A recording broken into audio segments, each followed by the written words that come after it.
नमस्कार, ये आकाशवाणी शिमला है। अब आप नुसरत अंजुम से प्रादेशिक समाचार सुनिए। भारतीय रेल ने तत्काल टिकट के लिए नए नियमों की घोषणा की है। 1 जुलाई से केवल वे लोग ही भारतीय रेलवे खानपान और पर्यटन निगम IRCTC की वेबसाइट और ऐप पर ऑनलाइन तत्काल टिकट बुक कर सकेंगे जिन्होंने आधार के साथ अपना खाता प्रमाणित किया है। 15 जुलाई से ये नियम आरक्षण काउंटर से तत्काल टिकट बुक कराने पर भी लागू होंगे।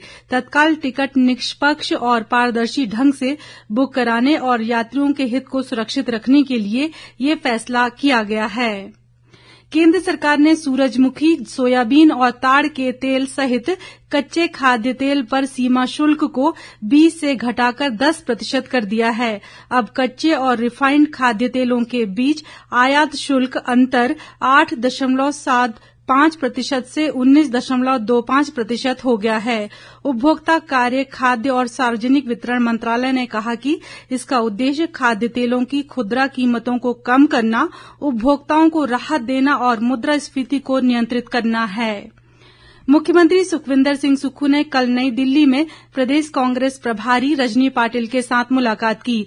जानकारी के अनुसार मुख्यमंत्री ने प्रदेश में मंत्रिमंडल विस्तार, प्रदेश कांग्रेस अध्यक्ष और संगठन को लेकर उनसे चर्चा की। मुख्यमंत्री की आज भी कई केंद्रीय मंत्रियों के साथ मिलने की संभावना है।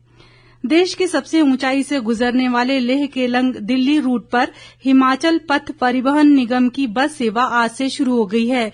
परिवहन विभाग शिमला के निदेशक BC नेगी ने बताया कि आज से केलंग से लेह के लिए बस रवाना हुई जो कल दिल्ली पहुंचेगी। अधिक ब्यौरे के साथ हमारे कुल्लू जिला संवाददाता।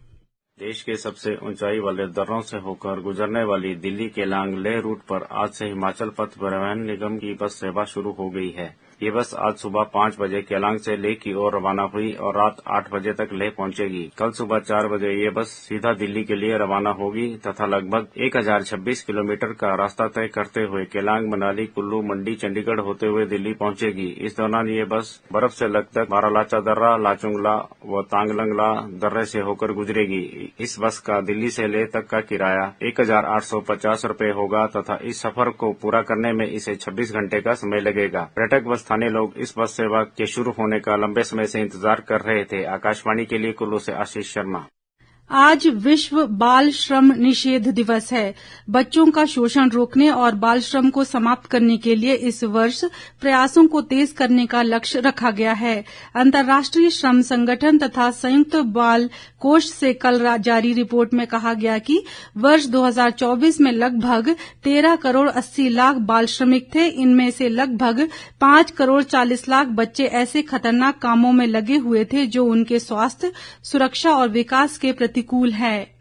प्रदेश भाजपा के मुख्य प्रवक्ता रणधीर शर्मा ने कहा है कि पिछले 11 सालों में प्रधानमंत्री नरेंद्र मोदी के नेतृत्व में भारत वैश्विक स्तर पर नए मुकाम पर पहुंच गया है। नरेंद्र मोदी के नेतृत्व वाली सरकार अब आतंकी हमले पर सिर्फ शोक संदेश देकर चुपचाप नहीं बैठ जाती बल्कि ईंट का जवाब पत्थर से देती है। एयर स्ट्राइक और ऑपरेशन सिंदूर इसके प्रत्यक्ष प्रमाण हैं। रणधीर शर्मा ने बिलासपुर में पत्रकारों को संबोधित करते हुए कहा कि मोदी सरकार के 11 साल उपलब्धियों भरे रहे हैं। अर्थव्यवस्था के मामले में भारत 11वें स्थान से 4थे स्थान पर पहुंच गया है। राष्ट्रव्यापी विकसित भारत संकल्प अभियान 2025 के तहत केंद्रीय आलू अनुसंधान संस्थान द्वारा शिमला के कुफरी में कृषि मेला आयोजित किया जा रहा है। कृषि सचिव सी पालरासु आज इस कार्यक्रम में बतौर मुख्य अतिथि शिरकत करेंगे। 15 दिवसीय ये अभियान 29 मई से शुरू हुआ। विकसित कृषि संकल्प अभियान खरीफ और रबी बुआई मौसम से पहले हर 2 साल में आयोजित किया जाता है ताकि फसल उत्पादन, मृदा स्वास्थ्य और संसाधन प्रबंधन में सुधार किया जा सके। प्रदेश में अधिकांश भागों के अधिकतम तापमान में बढ़ोतरी का क्रम लगातार जारी है। वहीं राज्य के मैदानी जिलों में लोगों को भारी गर्मी का सामना करना पड़ रहा है। हमीरपुर, बिलासपुर और ऊना में अधिकतम तापमान 40 डिग्री सेल्सियस से ऊपर दर्ज किया जा रहा है। मौसम विभाग ने आज भी राज्य के मैदानी जिलों में लू चलने का ऑरेंज अलर्ट जारी किया है। मौसम विभाग के वैज्ञानिक संदीप कुमार शर्मा ने कहा कि 13 से 15 जून तक प्रदेश में अलग अलग स्थानों पर वर्षा होने और अंधड़ चलने की संभावना है।